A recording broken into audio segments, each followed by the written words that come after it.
Sveiki. Sveiki, sveiki. Šį kartą pakviesiu nusileisti ant žemės ir per 12 minučių išgirsite, kaip pateikti kainą, kad ją klientas mieliau priimtų, kaip reaguoti į prieštaravimą brangų ir galiausiai kaip pabaigoje paskatinti klientą apsispręsti.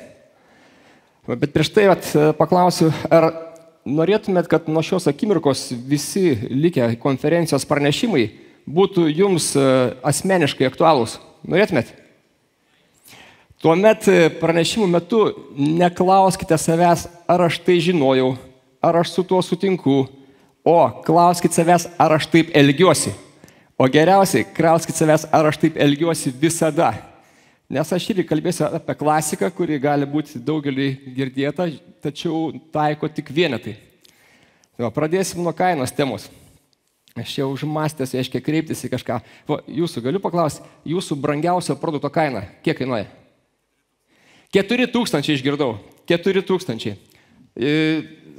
Taip ir sakot klientams. O iš tikrųjų, kaip kitaip sakyti, kaip dauguma pardavėjų sako kainą, pasako skaičių. Sako skaičių ir mintyse meldžiasi, kad skaičius tiks. Tik tai, kai aš girdžiu vien skaičių, aš savo galvoju tokiam, kaip baltam lape matau 4000 pavyzdžiui ir, baltam lape, visokių minčių kyla. Galbūt lyginus kitom alternatyvom, galbūt lyginus su alternatyva iš vis nepirkti ir, gali būti, kad dažnai reakcija gali būti, sorry, brangu. Reiškia, ką aš jums priminsiu, hamburgerio principą, kuris rekomenduoja tą blogą žinią kainą įterpti tarp dviejų gerų žinių. Privalumas, kaina, privalumas. Tai aukštos kokybės prekė kainuoja 4000 eurų ir jin dar turi ten kažkokių kitokių privalumų. Tai yra, klientas išgirdo kainą, skaičių išgirdo, bet jis mintyse negali to skaičiaus atjungti nuo dviejų teigiamų dalykų, nuo dviejų privalumų.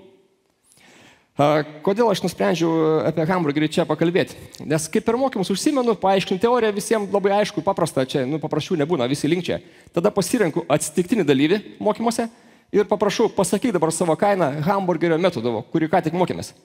Seka pauzė, žmogus trumpam pasijunta neįgalus ir po to pasako kokią nors nesąmonę, kuri nieko arba mažai turi bendro su hamburgeriu. Pavyzdžiui, 5000, bet dar neaišku, kada gausim. Arba 2000, bet padarysim nuolaidėlę. Matai. Tai tada aš supratau, kad hamburgeris tikrai viena iš tų temų, kur neužtenka žinoti, jeigu nesi įpratęs jo naudoti, tai dažniausiai nieko gero nesigauna. Ir noriu paprašyti dabar pasisukite į kaimyną iš kairės arba iš dešinės, tokį labai greitą blitz pratimėlį. Reiškia, užduokit 2 klausimus. Ką tu parduodi ir kiek tai kainuoja? Ir kaimynas pasako, reiškia, kainą hamburgerio metodu. Dar nepradėkit. Jeigu pasakė teisingą hamburgerį, teisinga reiškia privalumas, kaina, privalumas, tokį high five reiškia. Bet jeigu pasakė klaidingą, duokit lengvą spriktą į kaktą. Tokį lengvą, kad guzo nebūtų, bet kad atmušti norą, reiškia kalbėti, ko nereikia. Pabandykit dabar staigiai, o žiūrėsiu. Hamburgerio principas gerokai universalesnis nei vien kainos pateikimui. Būtų nuodėmė naudoti taip siaurai. Jis tinka bet kokią žinią, bet kokią blogą žinią, kai nori pranešti taip, kad jin mažiau šokiruotų. Pavyzdžiui, šitas gali patikti vadovams. Pagirk darbuotoją, kad šiandien laiku atėjo į darbą, tada pranešk, kad jam liko dirbti 2 savaitės, paprašyk rašyti pareiškimą, o galiausiai gera žinia. Pagaliau galėsi susirasti darbą, apie kurį visą gyvenimą svajojai. Nereikės daryti jokių skambučių, nei šaltų, nei šiltų, nei pašildytų. Tiesą sakant, ir į darbą eiti nebūtina, galėsi iš namų, galėsi hibridiškai, iš Tailando, kaip tik nori. Gyveni vieną kartą, nėra prasmės dirbti mažiau nei tobulą darbą. Nebuvo niekur blogos žinios. Ja. O kas nesat hamburgerio fanai, kažkodėl tai jums nepatinka, ne? Aš jums dar tokį papildomą desertui pateikimo kainos, pateikimo metodą, kuris buvo puikiai iliustruotas vienoje Simpsonų filmuko serijoje. Ten Homeris Simpsonas atrado tokį gebėjimą, turės gebėjimą pranešti blogą žinią žmonėm. Daugeliui tai sukelia sunkumų, o jam be problemų. Ir draugai ėmė kreiptis į dėl paslaugų. Jo draugelis Lenis paprašęs, kad praneštų jo panai, kad jis nori ją palikti. Homeris pasikeitė Lenio paną pasmojį smuklę, pastatė alaus ir sako, mirė Lenis. Mergina grėbėsi už galvos, aiškiai panika, palaukė, kol biškį nurim, sako, iš tikrųjų tai Lenis gyvas, jis tik nori su taim skirtis. Ačiū Dievui. Tai dabar žinote 2 metodus. Vienas hamburgerio, antras šokinis. Čia yra šokinis, veikia visose sferose. Gali būti ar hamburgerio variacija, kurioje vietoje viršutinės bulkutės neprivalumas, o žodis kaina pakeistas į pozityvesnį žodį. Matai, kaina irgi stresogeninis žodis, asocijuojasi su išlaidom, reiškia, kad reikės atverti piniginę. Pozityvesnis žodis, kuris tinka B2B sektoriui, tikrai visur tinka. Žodis investicija, asocijuojasi su grąža ir su uždarbiu. Kaip tai skambėtų? Kai klausia, kiek kainuoja, sakai, investicija į tokį produktą sudaro tiek ir tiek eurų ir dar kažkoks privalumas. Nebeliko nei vieno aštraus žodžio. Viskas, kokią kainą besakysi, gali dvigubai čaržinti. Taip, kaip ten bepakuotum į burgerį ar su alaus bokalu, atsiras tokių neadekvačių, kurie sakys brangu. Bus tokių žmonių visą laiką, ką be pardavinėtum.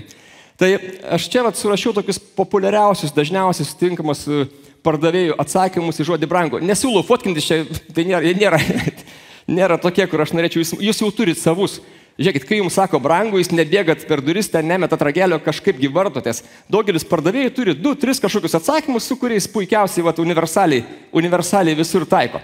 Tai aš noriu išplėsti jūsų arsenalą ir pasiūlyti tokią universalesnę alternatyvą, kaip reaguoti žodį brangu.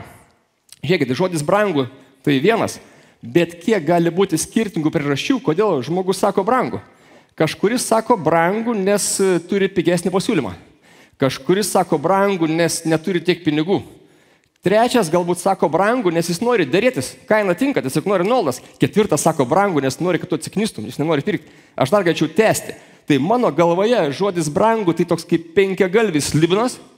Išgirdai brangu, kol nesuprasi, kuri galva šį kartą kalba, negali žinoti, kaip toliau įtikinėti. Tai todėl universali reakcija į žodį brangu galėtų būti pirmiausiai. Išgirdus brangu, nepult su savo gatavu paruoštuku tuo atsakymu, bet pradžioj paklausti apie priežastį. Gali būti paprasčiausias lietuviškas klausimas, sakykit, kodėl jums atrodo brangu, arba kas ne taip su kaina. Svarbiausia, nearogantiškai, svarbiausia, smalsiai, čia smalsumą turi jungti. Ir, jeigu pasakys priežastį, tada atsakyk į priežastį. Jeigu sako, turiu geresnį pasiūlymą, tada tinka savo privalumus galbūt pateikti. Jeigu sako, neturiu pinigų, tai galit arba pigesnį pasiūlyti variantą, arba išsimokėtinai, arba paskolinti pinigų, paimti, pasirašyti vekselį, variantų daug. Bet kol nežinai priežasties, negali žinoti, ką atsakyti.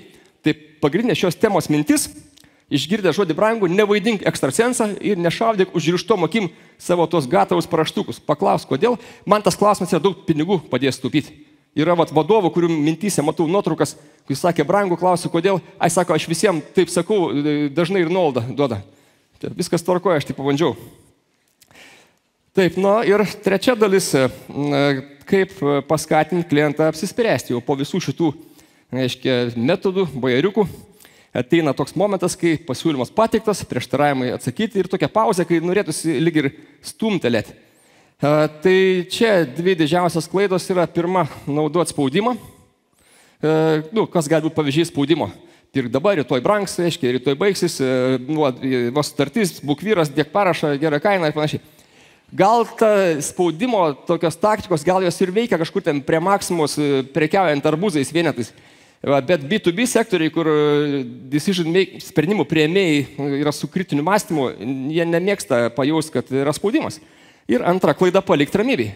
Paliksi ramybėj reiškia, jis išeis kažkur ten plaukios, gal kažko tarsis ir tie, su kuriais tarsis, nebūtinai patars tavo naudai. Tai kur tas aukso viduriukas? Apie ramybės palikimą kažkaip staiga prisiminiau. Prieš gerus metus organizavau būsto kapitalinį remontą.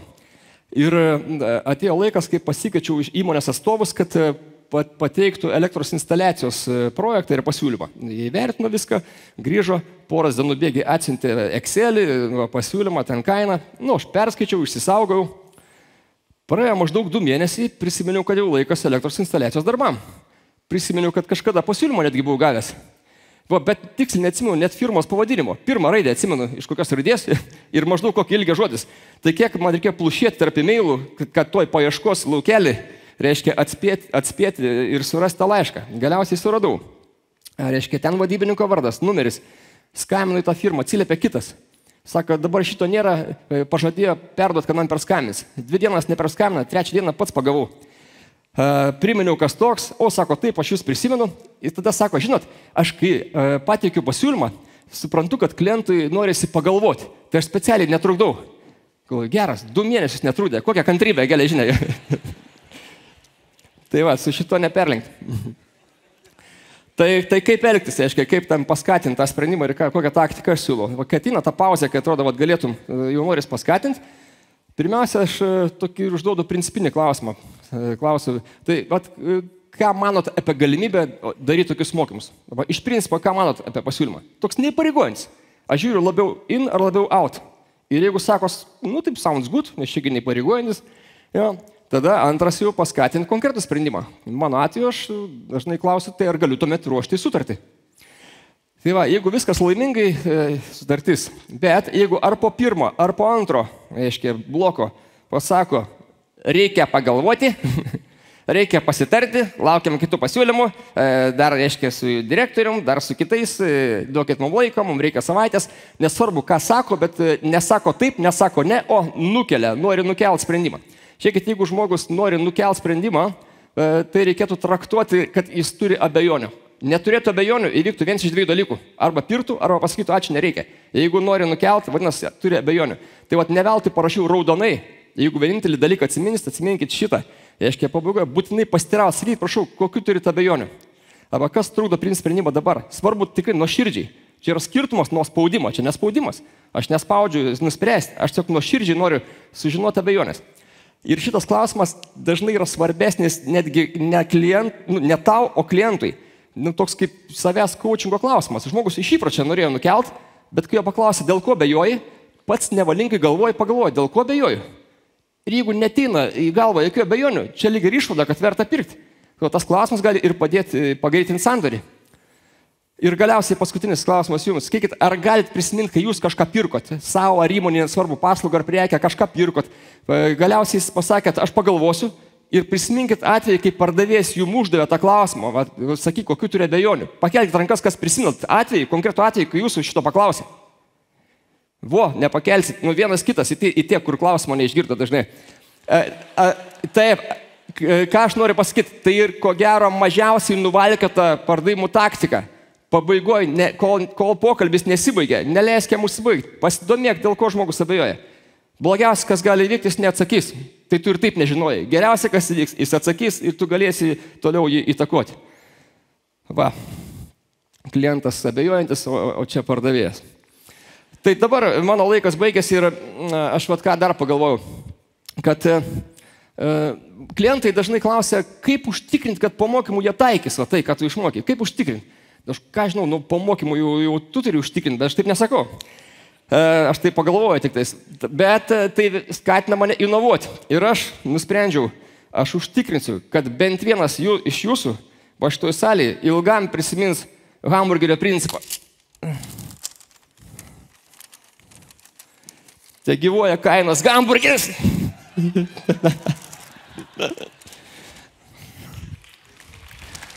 Ačiū. Ačiū labai, Dariau. Dėkui ir už puikų pranešimą ir už galimybę vėl įelektrinti šią nuostabią auditoriją.